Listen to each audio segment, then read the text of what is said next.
សក់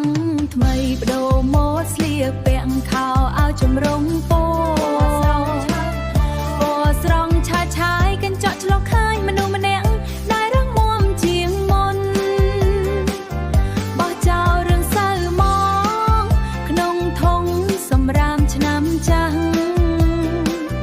រឿងយកស្នាមញញឹមមកតបតែងលើផ្ទៃមុខមួយឆ្នាំមានម្ដង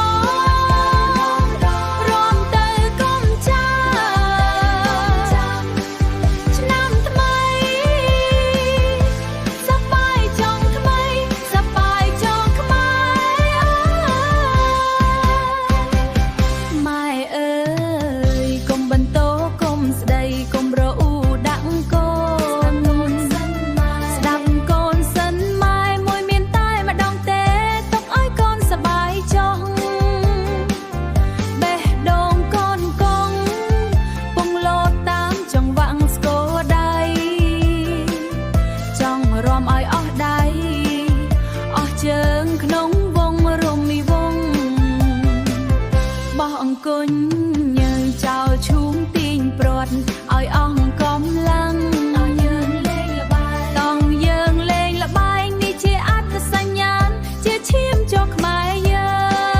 ងសំលេងសើចក៏ក្អាយលាន់លឺពេញភូមិស្រុកគ្មានអ្នកណាដើរចេញពីភាពសប្បាយនេះទេមួយឆ្នាំមានម្ដងរំទៅកុំចាឆ្នាំថ្មីសប្បាយចង់ថ្មីសប្បាយចង់ខ្មែរកាន់ចានស្រា